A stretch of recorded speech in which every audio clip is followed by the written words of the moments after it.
Est-ce que monsieur le greffier d'audience pourrait citer la cause? Je vous prie, le greffier d'audience. Bonjour, madame, messieurs les juges. La session spéciale de la Cour pénale internationale marquant l'ouverture officielle de l'année judiciaire 2022 est maintenant ouverte. Marquant l'ouverture officielle de l'année judiciaire 2022 est maintenant ouverte. Thank you very much.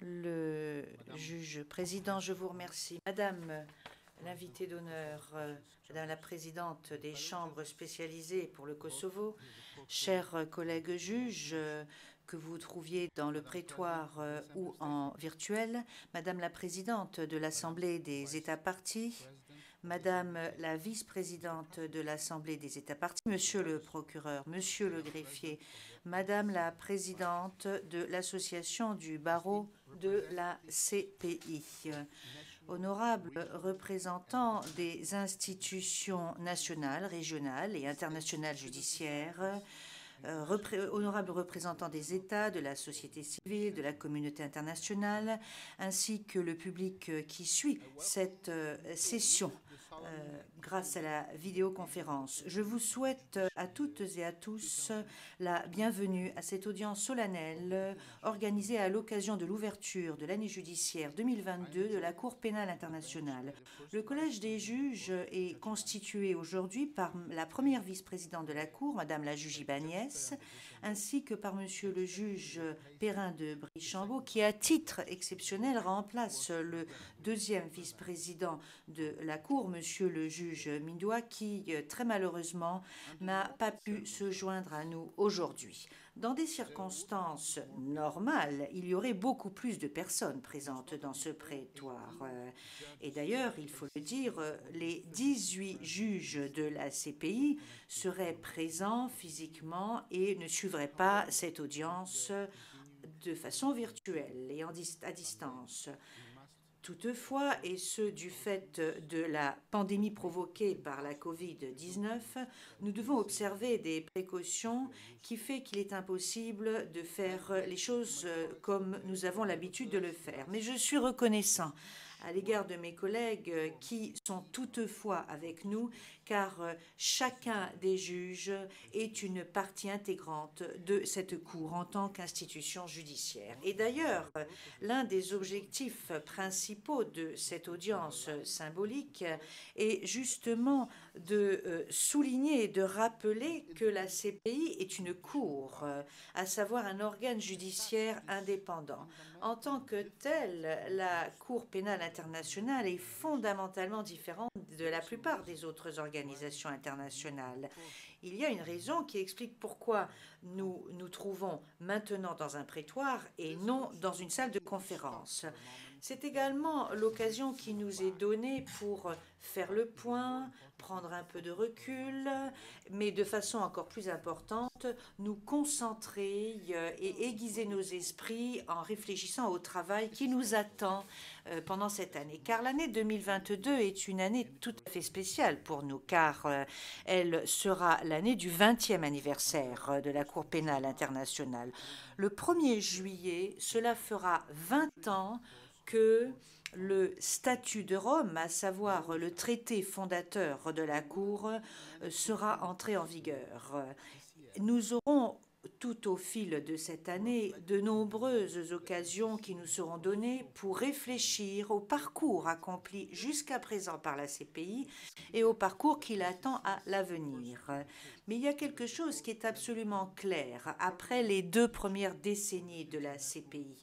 Il s'agit du fait que la Cour est devenue une caractéristique permanente du panorama et du contexte judiciaire et juridique international. Mais par ailleurs, il existe toute une kyrielle de questions ouvertes au sujet de l'avenir de la CPI. Car dans quelle mesure peut-on véritablement faire évoluer la lutte contre l'impunité à long terme? Est-ce que les États fourniront les ressources suffisantes à la Cour? Est-ce qu'ils coopéreront de façon intégrale, tel que cela est requis pour que la Cour puisse exécuter son mandat de façon efficace? Est-ce que les juridictions nationales répondront à l'appel conformément au principe de complémentarité pour empêcher que la CPI ne soit trop surchargée? Est-ce qu'il sera possible et quand est-ce qu'il sera possible de faire en sorte que le système du statut de Rome devienne véritablement plus universel qu'il ne l'est aujourd'hui avec ses 123 États parties?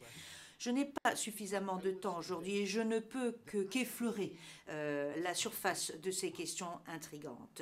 Mais je peux vous dire ceci, la CPI est sur la bonne voie, car la Cour fait plus que jamais et a redoublé d'efforts pour que la justice soit rendue de façon concrète, et ce par le truchement d'enquêtes, de procès et de réparation. Il y a de nombreuses décisions importantes qui ont été rendues l'année dernière, notamment 2 arrêts importants, un verdict en première instance, une décision relative à la fixation de la peine, une ordonnance de réparation, 3 décisions relatives à une confirmation de charge, une décision autorisant une enquête, etc., etc. Et cela grâce au dévouement et au travail ardu déployé par le personnel de la Cour, car il faut savoir que les procédures dans les salles d'audience ne se sont pas interrompues et ne se sont jamais interrompues pendant la pandémie, en dépit d'écueils et de défis considérables. L'année dernière, il y a eu un total de 753 heures d'audience à la CPI, ce qui est un chiffre absolument remarquable si l'on considère les circonstances dans lesquelles nous avons œuvré. En 2022, le nombre d'heures d'audience dans les prétoires va, selon toute vraisemblance, augmenter, car nous nous dirigeons vers un niveau d'activité de procès sans précédent dans l'histoire de cette Cour. Premièrement, nous avons donc les procès dans l'affaire Alassane, à savoir la situation au Mali, ainsi que dans l'affaire Yekatom et Ngaïsona, à savoir la situation en République centrafricaine, qui vont se poursuivre.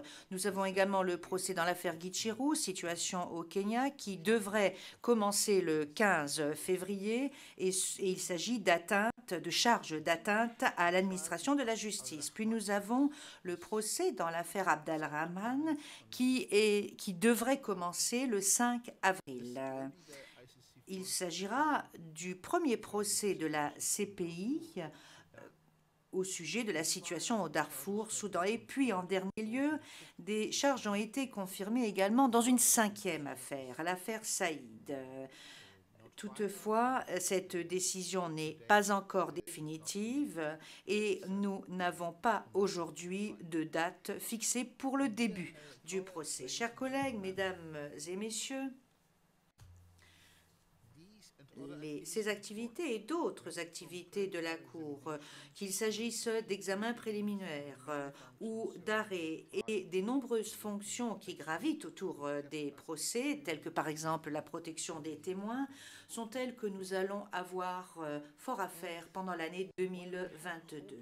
Et alors que nous avions tous espéré retourner ou reconnaître la normalité à nouveau maintenant, il est fâcheux de constater ce fait, à savoir nous allons devoir continuer à œuvrer dans des circonstances tout à fait imprévisibles du fait de la pandémie et pour le moment, ce qui va être exigeant pour tout le monde et ce qui ne va que mettre en exergue l'importance des efforts que nous devons déployer pour améliorer le bien-être de tout le personnel dans le cadre du processus d'examen plus global amorcé et dont le but est d'améliorer les opérations de la Cour. Alors, j'en ai terminé avec mes remarques d'introduction et avant de donner la parole au procureur, nous allons maintenant entendre un intermède musical joué par Sen Percussion. Il s'agit d'un groupe de percussion qui se trouve basé aux Pays-Bas, qui est dirigé par M.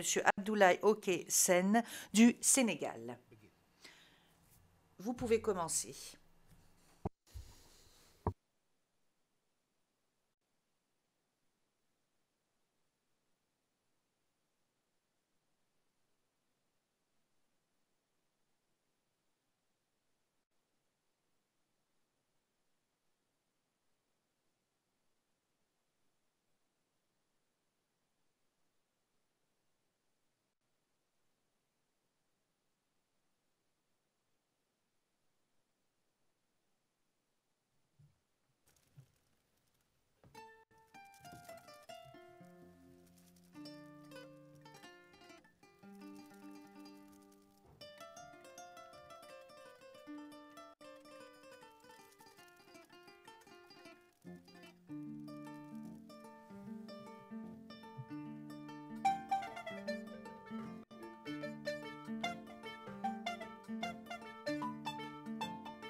Thank you very much.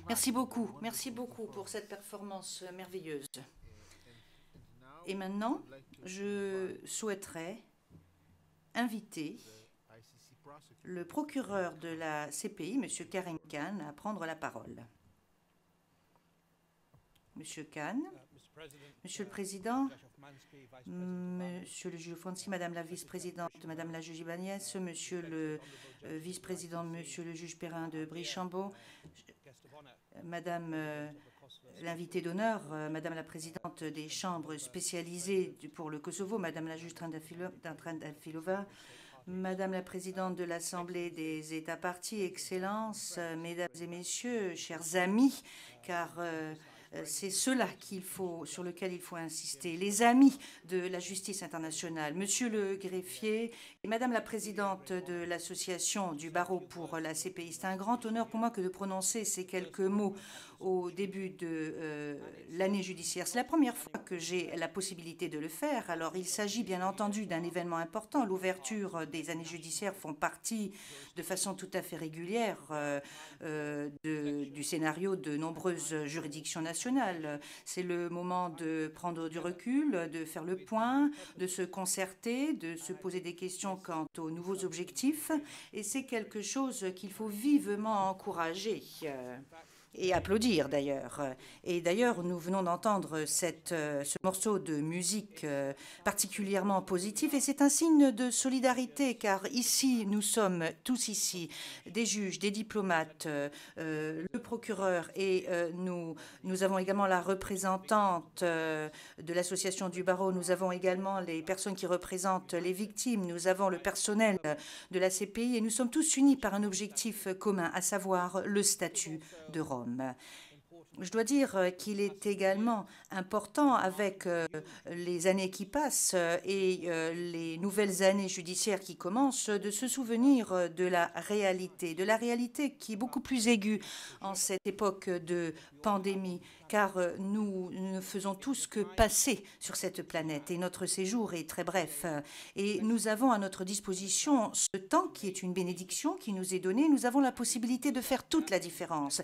Et nous pouvons le faire en œuvrant de façon indépendante, de façon impartiale, car il y a quelque chose qui est beaucoup plus important et qui est beaucoup plus durable que notre existence ô combien provisoire. Il s'agit du droit. Le droit qui reste un ancrage qui va stabiliser les navires des États en période d'intempéries. Et il faut se souvenir que cette Cour doit œuvrer pour la responsabilité, car n'oublions pas, au moment où nous prenons la parole, qu'il y a beaucoup de personnes sur le pont des navires qui sont battues en brèche et battues par l'injustice.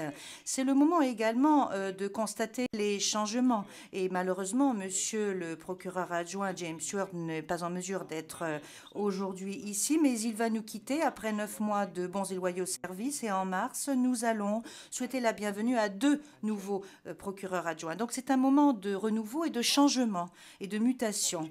Alors, lorsque l'on parle de changement et de renouvellement, il faut savoir que cela est essentiel. La tâche dont j'ai hérité ici est d'essayer de construire et de continuer à construire à partir de ce qui est solide au bureau du procureur et d'améliorer ce qui n'est pas solide, justement, et de faire en sorte que le bureau du procureur soit plus crédible, plus efficace, plus efficient. Et lorsque j'ai accepté, lorsque je partirai, du bureau du procureur, lorsque mon successeur reprendra les rênes, il pourra également construire ce qui est solide et il pourra faire en sorte que la responsabilité qui est la nôtre sera beaucoup plus efficace et véritable. Car il faut savoir que le droit est dans tous les systèmes et peut-être plus dans le contexte international est quelque chose qui est en pleine évolution. Mais nous sommes sur les épaules de géants et je ne pense pas seulement aux juges et aux procureurs de Nuremberg et aux juges et aux procureurs des tribunaux ad hoc, mais je pense également aux grands juristes nationaux. Je ne pense pas seulement aux juges, je pense à des avocats et je pense à des avocats contemporains et autres, ceux qui ont lutté dans la lutte contre l'apartheid, contre la colonisation, contre l'esclavage. Je pense aux juristes des années 50, des années 60, des années 70. Je pense à la jurisprudence de Rome, car tout cela nous prouve et nous montre que nous sommes unis. Personne n'est laissé à l'écart. Si nous prenons en considération la loi du Talmud dans la Bible, dans le Coran, le droit, si je prends les enseignements de Krishna, de Bouddha, de Confucius, cela a son importance, car le statut de Rome, au service duquel nous nous trouvons, incorpore et intègre des aspects qui sont l'héritage partagé de toutes les femmes, de tous les hommes, de tous les enfants qui se trouvent sur cette planète. Et j'espère que nous pourrons forger de meilleures relations et des liens beaucoup plus étroits et solides avec nos homologues nationaux, parce que l'ampleur des crimes est si globale et si insidieuse qu'il faut véritablement que nous puissions œuvrer. J'espère que nous pourrons améliorer la qualité. Cela ne va pas se passer du jour au lendemain, bien entendu, mais parfois, j'espère que les résultats deviendront de plus en plus manifestes. Et dans le prétoire, nous sommes tous égaux au bureau du procureur. En tant que procureur, je dirige bien entendu l'organe de la Cour, mais dans le prétoire, nous sommes sur un pied d'égalité avec la représentation légale des victimes, avec les conseils de la défense, et j'espère que nous allons pouvoir travailler de façon honnête et de façon efficace, en prenant en considération nos responsabilités, mais en nous rendant compte qu'il y a une certaine déontologie qui existe et que nous devons faire en sorte que les procès aient lieu de façon rapide. Lorsqu'il n'y a pas de faits qui font l'objet de litiges, il faut pouvoir se mettre d'accord. C'est quelque chose qui est extrêmement important et nous devons pouvoir travailler en ce sens avec la représentation légale des victimes et avec le Conseil de la défense. Mesdames et messieurs les juges, c'est vous qui tranchez les litiges, c'est vous qui décidez du bien fondé des différentes écritures et arguments. C'est une tâche lourde que la vôtre, c'est une responsabilité lourde que la vôtre et vous avez d'ores et déjà notre appréciation et notre gratitude et nos remerciements. Il est très souvent dit que les juges jugent des affaires, mais les affaires jugent les juges. Et je pense que dans notre contexte, cela est important. J'ai peut-être une requête à présenter. Après 20 années d'évolution, nous pouvons nous considérer comme une institution mûre et adulte. Je pense que les conseils de la défense, la représentation légale des victimes et le bureau du procureur demandent de plus en plus une meilleure prévisibilité pour ce qui est des décisions judiciaires. Car après 20 années, nous ne pouvons plus avoir des décisions différentes au sujet de l'élément, de la preuve, la crédibilité et la confiance vont de pair avec la prévisibilité. Et j'espère que nous allons tous pouvoir œuvrer vers cet objectif. Alors voilà ce que je souhaiterais vous dire. Nous sommes unis par le droit, nous sommes engagés par nos responsabilités et nous espérons que nous pourrons mieux faire, encore mieux faire ensemble. Mais nous avons donc tous ces robes que nous portons dans ce prétoire, mais nous devrions derrière et dans nos robes nous rendre compte qu'il y a véritablement des attentes de la part des victimes, des survivants des crimes. Et ils ont certaines attentes vis-à-vis de notre institution. Et nous devons tous jouer notre rôle. Moi, je suis tout à fait engagée pour exécuter mes fonctions en tant que collègue, pour faire en sorte que cette institution puisse véritablement travailler de façon efficace et pour faire en sorte que les aspirations nobles du statut de Rome deviennent une réalité. Je vous remercie. Monsieur le procureur, je vous remercie beaucoup et j'invite maintenant Madame Jennifer Naouri, présidente de l'Association du barreau pour la CPI, à prendre la parole. Vous avez la parole, maître.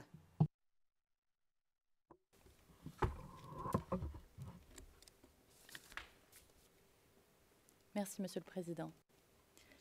Madame la Présidente des chambres spécialisées du Kosovo, Madame la Présidente de l'Assemblée des États parties et Madame la Vice-Présidente, Monsieur le Président de la Cour, Mesdames, Messieurs les vice-présidents et honorables juges, Monsieur le procureur, Monsieur le greffier, Vos Excellences et distingués invités. L'ouverture de l'année judiciaire est le temps privilégié du bilan et de la prospective. C'est le moment où nous, les acteurs judiciaires intervenant devant la Cour, rendons des comptes et tâchons de nous projeter vers l'avenir. Et c'est un honneur et un privilège pour l'association du barreau près de la CPI, la BCPI, de porter la voix des conseils indépendants et de leur personnel d'appui, représentant tant des victimes, des accusés, des témoins, des États, des amicus curiae, devant la CPI. Comme il a été rappelé aujourd'hui, il est important de s'écouter et de continuer d'apprendre les uns des autres.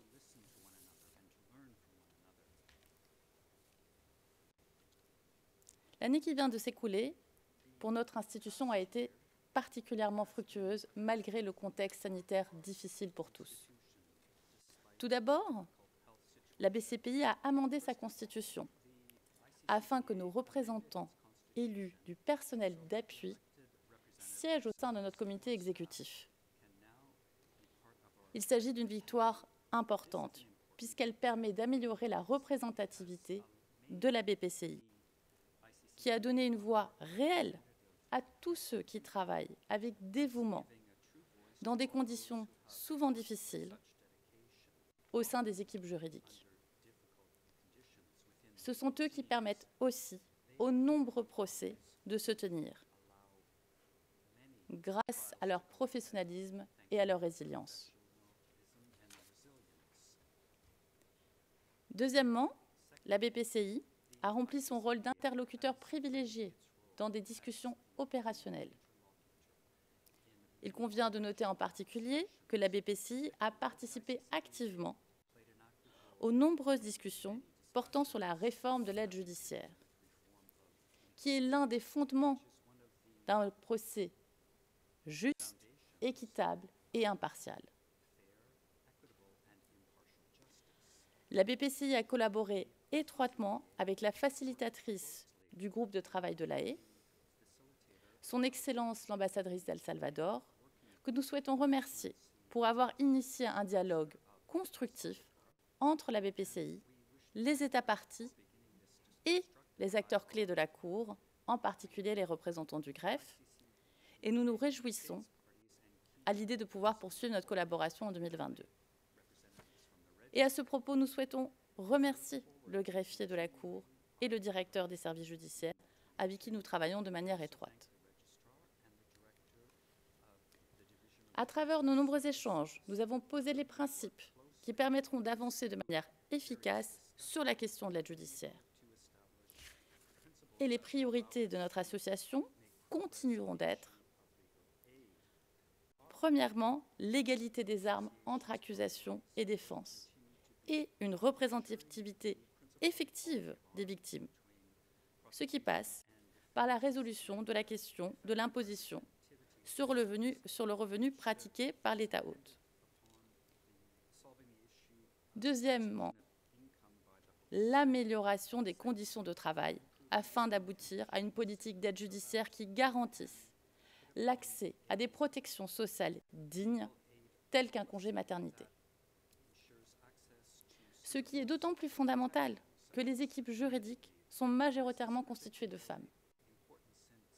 Sur la question du genre, il nous tient à cœur de mettre en avant, ici aujourd'hui, le travail remarquable de notre groupe de travail sur la parité des genres, l'égalité et le bien-être au travail. La poursuite et la consolidation de ce travail sera au centre de la prochaine année. Et en tant que première femme présidente de notre institution, je suis d'autant plus consciente de la grande responsabilité qui m'incombe à cet égard. J'ai rencontré dès le début de mon mandat la coordinatrice pour l'égalité des genres de la CPI, avec qui nous avons déjà collaboré dans le cadre de projets internes à la Cour, et avec qui nous poursuivrons notre collaboration. J'ai aussi l'immense privilège d'avoir acquis le statut de International Gender Champion. Et nous œuvrerons cette année à la mise en œuvre concrète des engagements, pledges, que j'ai pris en cette qualité. Les objectifs seront notamment de plaider en faveur de l'établissement d'un lieu de travail plus sûr, exempt de tout type de harcèlement, et la prise en compte des sensibilités liées au genre dans la salle d'audience pour les victimes et les témoins. Sur ces questions cruciales, la BPCI continuera de travailler sans relâche avec la Cour et d'être un partenaire pour améliorer les choses pour toutes celles et ceux qui, chaque jour, œuvrent pour la justice, que ce soit le procureur, la défense, les victimes ou le greffe, puisque, ensemble, nous pouvons, nous devons mieux faire.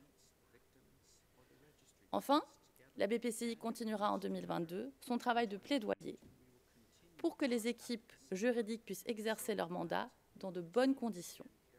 Plaidoyer portant sur des questions cruciales telles que les besoins de coopération en matière de liberté provisoire ou d'exécution des peines, le besoin de financement du fonds permettant l'organisation de visites familiales pour des détenus présumés innocents et qui se trouvent loin de chez eux, et assurer la diversité et l'effectivité de la représentation des victimes à tous les stades de la procédure.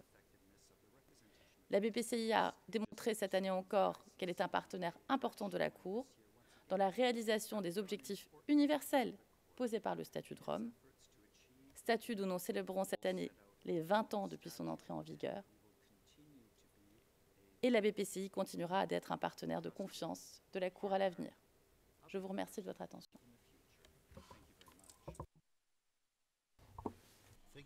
Merci beaucoup, Maître Naouri. Je vais maintenant donner la parole à Monsieur le greffier, Monsieur Peter Lewis.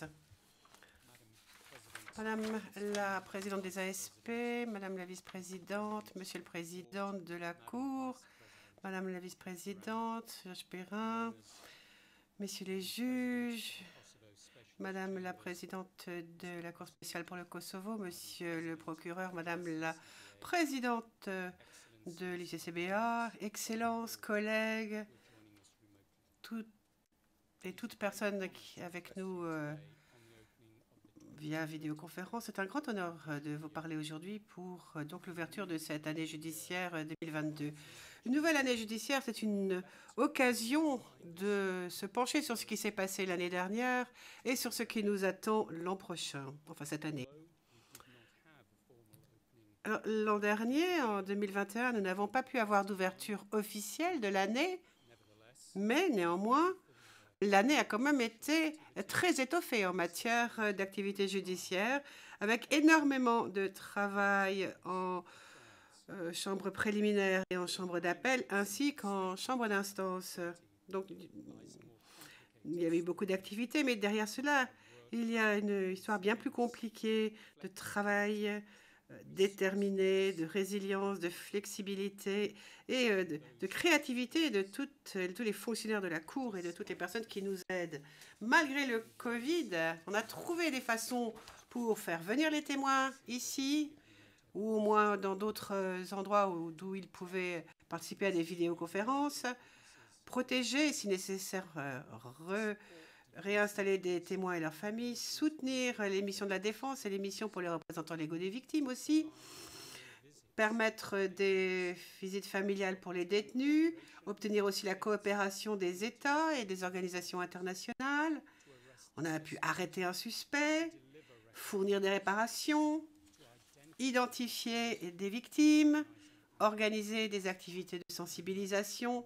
Et ce n'est que la partie émergée de l'iceberg. Et tout ceci dans une année où nous avons eu beaucoup de changements. En plus aussi en matière de management de la Cour, pratiquement à tout niveau, au niveau politique, judiciaire, au niveau des poursuites, aussi à l'ICCBA, au niveau du Fonds pour les victimes, etc.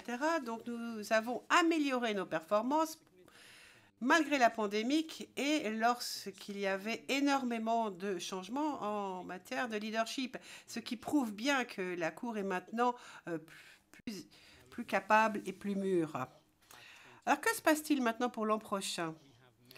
Ça va être nos 20 ans et nous avons un grand nombre de défis à relever. Tout d'abord, notre charge de travail, qui est énorme. Nous avons 5 affaires qui sont en procès, ce qui signifie que la Cour va être extrêmement occupée pendant toute l'année 2022. Ensuite, le nombre de participations de victimes dans certaines de ces affaires va être bien plus important que ceux auxquels nous étions habitués auparavant. L'ampleur du travail de réparation du Fonds pour les victimes est déjà d'une échelle bien plus importante que précédemment. En plus, un grand nombre de pays de situation où nous travaillons traversent une période de transition, et voire pour certains de transition très très importante. Et puis il nous reste le Covid qui va encore avoir un impact sur nos opérations, en tout cas pour les prochains mois à venir.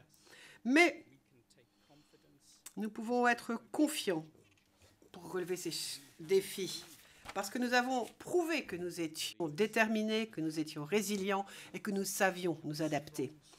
Nous bénéficions d'un soutien très fort et d'une coopération de la part des États parties, à la fois pour gérer notre augmentation de charge de travail et pour obtenir la coopération nécessaire. Et donc, c'est notre 20e anniversaire et nous affrontons cet anniversaire avec encore plus de confiance qu'avant, en sachant que notre mission est essentielle, mais que nous serons capables de relever tous les défis qui nous attendent. Merci, Monsieur le Président. Le Président, merci beaucoup, Monsieur le greffier. Je demande maintenant aux musiciens de nous fournir un deuxième petit intermède musical.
Thank you very much. Merci beaucoup. Petite ovation pour nos musiciens.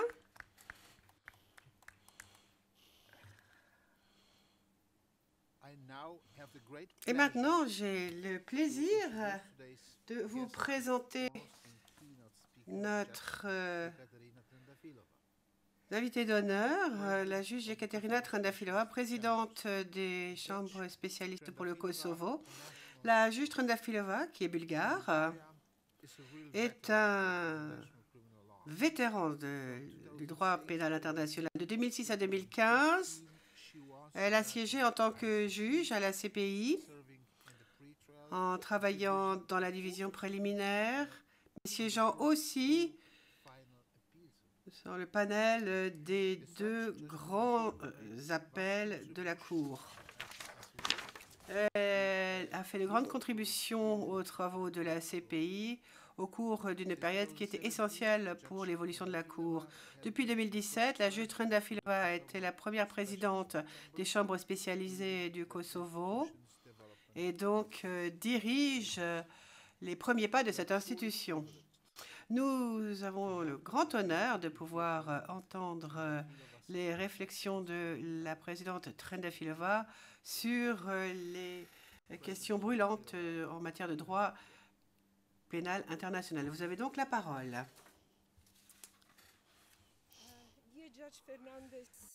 Madame la juge Fernandez, président des États partis, monsieur le vice-président des États partis, président Hofmanski, vice-président Ibanez et Perrin de Brichambault, mes chers collègues juges, monsieur le procureur, madame la présidente de l'association des avocats de la CPI, monsieur le greffier, excellences et chers musiciens aussi, parce que j'ai beaucoup apprécié votre musique. Merci beaucoup. Donc j'aimerais commencer tout d'abord par remercier le président de la Cour pénale internationale, le juge Hofmanski, qui m'a très gentiment invité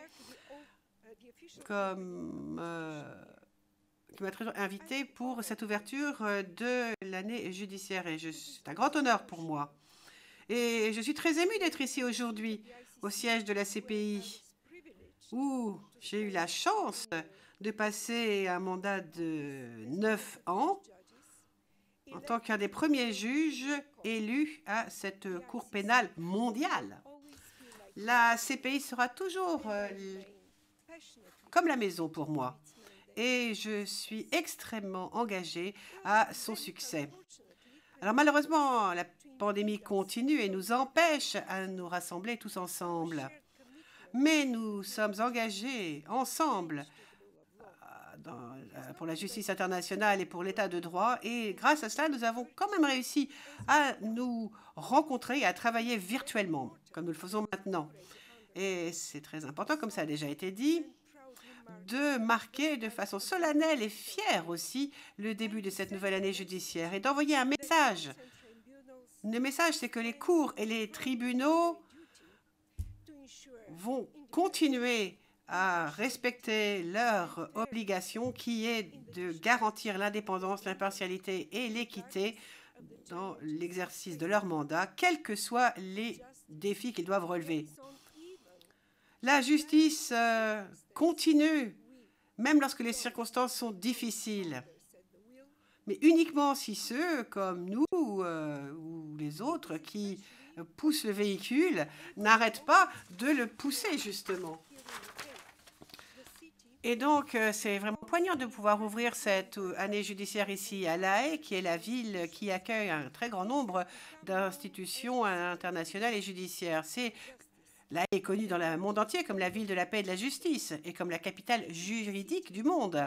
C'est la ville où ont habité Hugo Grotius, Baruch Spinoza. C'est la ville où la première conférence de paix a eu lieu en 1899.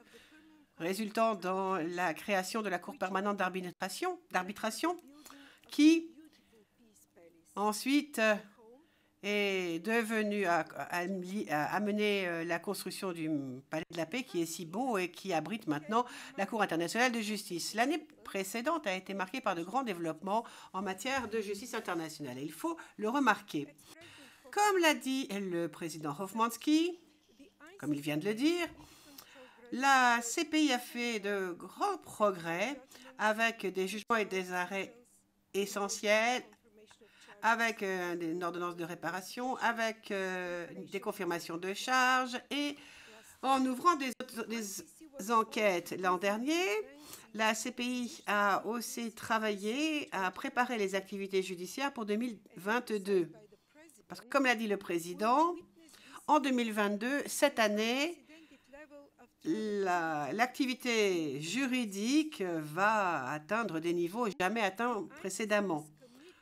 De plus, la CPI devait aussi analyser les critiques qui lui étaient adressées et surtout réfléchir à comment répondre à ces critiques. L'an dernier, M. Karim Khan, le nouveau procureur de la CPI, a pris en compte ses obligations avec ambition en ce qui concerne la contribution que pourrait faire son bureau à la justice internationale. Et je voudrais vous rappeler d'autres développements qui ont lieu en dehors de la CPI. Tout d'abord, l'affaire contre Ratko Mladic a enfin été terminée avec un arrêt crucial et très important et 2 jugements en première instance qui ont été rendus par l'institution qui a pris la place des tribunaux ad hoc pour le Rwanda et pour le tribunal. Alors, dans mon tribunal à moi, au Kosovo, donc, la nouvelle accusée est arrivée, a été arrêtée, ce qui fait que maintenant nous avons 8 accusés et nous avons déjà 2 affaires qui sont en procès. Ce qui est regrettable, en revanche, au niveau du droit international, c'est ce qui est arrivé au tribunal spécial pour le Liban. Et il a rencontré des problèmes financiers énormes et a dû malheureusement baisser le rideau. Et il n'y a plus que la chambre d'appel maintenant qui est là pour rendre son arrêt. Il faut donc que nous en tirions des enseignements, que nous tirions des enseignements de ce malencontreux développement. Alors, en ce qui concerne l'établissement de ces cours, avec leur succès et leur tribulation, a été une route et un chemin remarquables. Il fallait absolument répondre aux atrocités qui choquent la conscience de l'humanité. Et cela a galvanisé la création des tribunaux et des cours internationales ad hoc. Et leur création et leur mandat... L'un des changements les plus importants en droit international au cours du dernier siècle, c'est le fait qu'ils aient été créés d'ailleurs. Puisqu'on n'en est plus maintenant à un moment où on se demande si les individus qui ont commis les crimes les plus graves concernant l'humanité vont éventuellement devoir rendre des comptes. Grâce à ces cours qui existent, nous avons maintenant une preuve de ces crimes par le truchement de grand nombre de témoins que l'on entend et toutes les autres preuves documentaires présentées, ce qui garantit que ces agissements épouvantables ne vont pas disparaître sans laisser de traces. Alors, le tournant essentiel en matière de justice internationale a été bien sûr l'adoption du statut de Rome, permettant la création de la CPI permanente en 1998, le 17 juillet. Pour mémoire. Alors, le chemin qui a mené la CPI vers un statut opérationnel a demandé au moins 60 ratifications. Et ce n'a pas été simple. Et cela s'est fait d'ailleurs dans le contexte d'événements qui restent gravés dans la mémoire de tous et tout un chacun. Rappelez-vous, en septembre 2001, quand les tours jumelles se sont effondrées, à New York, il y avait toujours cette atmosphère de soufre. Il y avait toujours ces fumées qui venaient de Ground Zero. Pourtant, le monde a décidé de se rassembler et de continuer à établir cette cour. Les Nations Unies ont continué à accueillir les travaux de la commission préparatoire pour la CPI. Et au printemps suivant, donc, on a enfin obtenu la 60e ratification. Donc la communauté internationale avait envoyé un message sans ambiguïté. La justice ne peut pas être retardée et ne peut surtout pas être arrêtée, quelles que soient les circonstances. La justice poursuit son chemin. La CPI n'est pas seule, bien sûr, dans ce monde de la justice internationale. Pensez au TPY, au tribunal pour le Rwanda. Avec ces deux tribunaux ont mis en accusation plus de 254 personnes. Nous avons vu aussi la prolifération d'autres cours régionales, hybrides, internationales et d'autres mécanismes pour permettre d'obtenir la responsabilité en matière de conflits qui ont eu lieu soit en dehors de la période de référence temporelle et géographique de la CPI, ou alors il s'agit aussi de tribunaux qui ont été mis en place pour gérer des circonstances spéciales, mais à plus petite échelle. Par exemple, la Cour spéciale pour le Sierra Leone, les chambres extraordinaires pour des cours en Cambodge, les chambres extraordinaires au Sénégal et puis le Kosovo.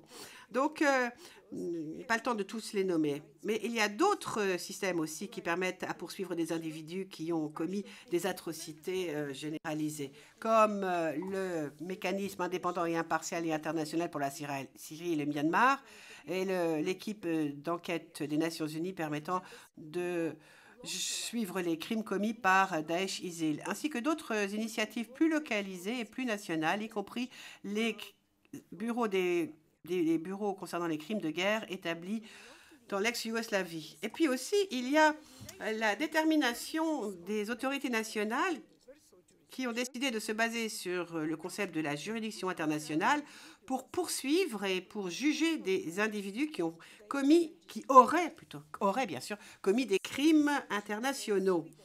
Certains États comme la Suède, la Norvège, la France, les Pays-Bas, l'Allemagne, la Belgique, la Finlande, et là encore, il y en a d'autres, ont été extrêmement actifs en matière d'enquête et en matière de poursuite en utilisant donc ce concept de juridiction universelle, compétence universelle. La semaine dernière, un tribunal allemand a condamné un colonel syrien à la perpétuité pour des crimes qui ont été commis contre l'humanité dans un cas d'école, et cette condamnation a été obtenue en se basant sur la compétence universelle.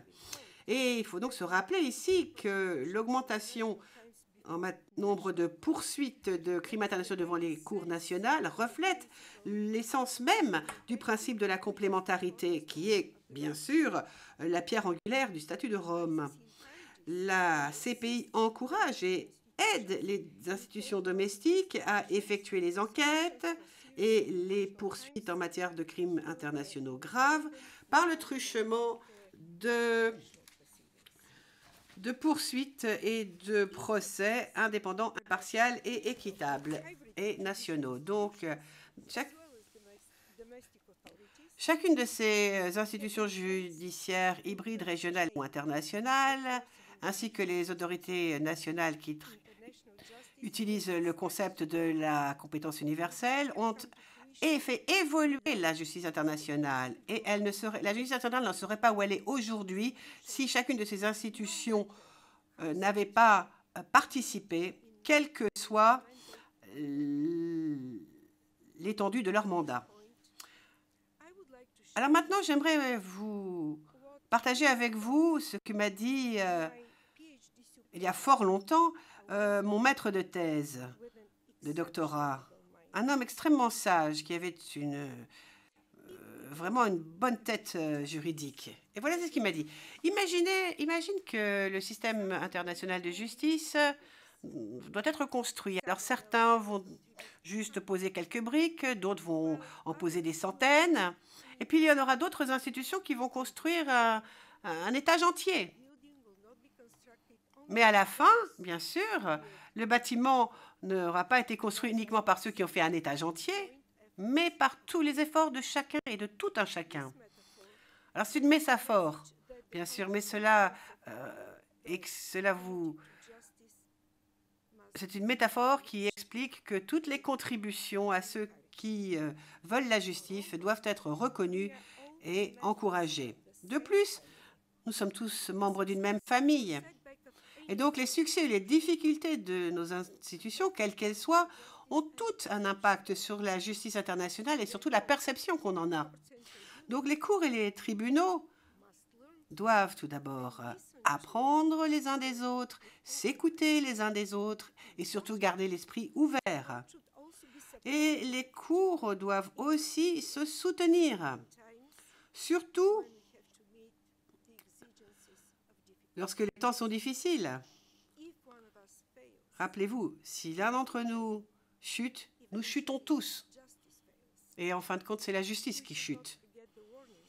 Rappelons-nous les mots d'Immanuel Kant. Il a dit, si la justice périt, la vie humaine sur Terre n'a plus de sens. Les premiers cours et tribunaux avaient pour travail de frayer le chemin de la justice internationale et nous devons leur signifier notre appréciation. Mais tout ceci n'est pas statique. Nous devons toujours avancer. Donc, les cours doivent analyser les critiques qu'on leur a faites en se basant sur les meilleures pratiques et s'assurer que la justice est rendue de la façon la plus efficace, tout en maintenant, bien sûr, les principes de base que sont l'indépendance, l'impartialité et l'équité. Un exemple, par exemple, les rédacteurs des cadres légaux de la KSC et les juges ont essayé de bénéficier des expériences et des leçons qu'ils ont pu tirer des cours qui les ont précédés. Donc, à l'aide de certains concepts très innovants, la KSC va aussi faire sa petite contribution au vaste domaine de la justice internationale. Je vais vous mentionner quelques-unes de ces nouvelles démarches. Par exemple, nous avons un nouveau système pour la sélection des juges. Nous avons aussi un nouveau système pour savoir qui va effectuer les tâches judiciaires avec le juge unique ayant un rôle beaucoup plus important au but de garantir que le procès soit conduit de façon efficace. Il y a aussi des délais qui s'appliquent non seulement aux parties, mais aussi aux juges, surtout en ce qui concerne la durée de la période préliminaire au procès, et puis aussi les dates butoirs pour les jugements. Donc, la gestion des procès, maintenant, est vérifiée de façon très méticuleuse par les juges qui veulent être efficaces. Nous comprenons bien que toutes les cours sont sous les feux de l'actualité et sont aussi soumises à des critiques. C'est normal. Nous devons avoir les standards les plus élevés en matière de justice. Mais cela dit, il ne faut pas nous battre contre des moulins quand même. Certaines réflexions à propos de nos performances sont positives, mais d'autres sont uniquement critiques. Parfois, ce sont carrément des critiques très antagonistes ou qui déforment nos propos dans le but de créer une réflexion tout à fait erronée de nos performances, de diminuer le respect que l'on pourrait avoir pour les valeurs que nous symbolisons, dans le but aussi tout simplement de nous soumettre, voire de nous abolir. Alors, quand il y a des compliments, il ne faut pas quand même qu'on perde la tête, parce qu'on risquerait bien sûr de perdre notre acuité juridique et notre conscience. Mais s'il y a des critiques, il ne faut pas non plus les écarter d'un revers de main. Il faut faire particulièrement attention au feedback constructif, sans pour autant succomber à des allégations en matière de spéculation ou voire de menaces qui pourraient exister. Il faut toujours rester calme et rester fort. Et dans ces circonstances, là, rappelons-nous Shakespeare. Et Shakespeare, on peut s'en servir à tous les moments, lorsqu'il dit « Soyez juste et n'ayez pas peur ». La CPI, tout comme les autres cours et tribunaux, a bien sûr fait l'objet de critiques pendant les années. Alors la CPI a pris à bras-le-corps les inquiétudes et a décidé de se lancer dans différentes mesures pour améliorer les choses et pour démontrer qu'elle reste toujours déterminée dans la poursuite d'une justice équitable et dans la lutte contre l'impunité. Le nouveau procureur a pris des actions extrêmement concrètes pour répondre aux critiques dirigées à son bureau. Très récemment, d'ailleurs, il a refermé plusieurs enquêtes préliminaires et il a conclu des accords de surveillance bilatérale avec ces États. Donc la situation est toujours supervisée et la CPI continue à fournir de l'aide aux enquêtes et aux poursuites nationales. En mars, la CPI a nommé sa première focal point pour l'égalité des genres travaillant à plein temps. Donc, la CPI est absolument unique dans le domaine du droit international. C'est une seule cour, c'est une cour unique qui attire l'attention du monde entier et qui a un mandat extrêmement large. C'est la Cour qui doit répondre à tous les conflits en cours. C'est cette Cour que l'on invoque lorsque l'on parle de lutte contre l'impunité. En tant qu'ex-juge de la CPI, ayant vu de mes yeux l'engagement et la passion des professionnels qui travaillent ici, je suis certaine que la CPI va continuer à évoluer et va finir être la Cour mondiale permanente dans toute sa force. Cela dit, il y a eu des critiques, certes, et les critiques qui, bien sûr, concernaient les cours et les tribunaux, mais il y a d'autres personnes qui peuvent être critiquées. Certes, nous pouvons faire beaucoup de choses pour améliorer l'efficacité de nos procès, la gestion de nos ressources, mais il y a aussi les États qui doivent prendre leurs responsabilités. Eux aussi, ils doivent nous soutenir de façon pratique et aussi symboliquement. Nos cours sont bien sûr indépendantes et impartiales, mais malheureusement, elles comptent sur la coopération des États. Elles en ont besoin. Vu la nature spécifique de nos travaux, les ressources très limitées dont nous disposons, notre capacité limitée aussi, et le fait que nous n'avons pas de bras armés pour aider à exécuter nos mandats. Donc, la réactivité et l'engagement des États est absolument essentiel pour nous permettre de remplir nos mandats et pour fortifier le socle de la justice internationale. Et nous aimerions que les États parlent d'une seule voix pour condamner ceux qui ne veulent pas coopérer avec nous, voire encore pire, qui agissent de façon active pour nous affaiblir, pour mettre en péril notre opération, voire notre existence. Et il doit être très clair, ils ne réussiront pas. Et les États ont un rôle essentiel à jouer. Ils doivent, de façon ferme, dire qu'il n'y aura pas de tolérance pour les États qui voudraient abriter des individus accusés d'avoir commis des crimes internationaux épouvantables ou qui veulent éviter de leur demander des comptes. Le succès des cours et des tribunaux dépend bien sûr de nous tous et surtout des juges. En tant que juges, nous avons une très grande responsabilité. Nous devons garantir l'indépendance et l'impartialité ainsi que l'efficacité et l'équité du procès. Donc, le postulat d'Aristote est bien connu. Et d'ailleurs, on en parle souvent lorsque l'on mentionne le droit. Le droit, c'est la raison sans la passion. Mais en appliquant le droit, dans notre travail de tous les jours, il faut quand même un peu de passion afin que nous soyons assidus envers notre travail, que nous soyons dévoués et que nous voulions sans cesse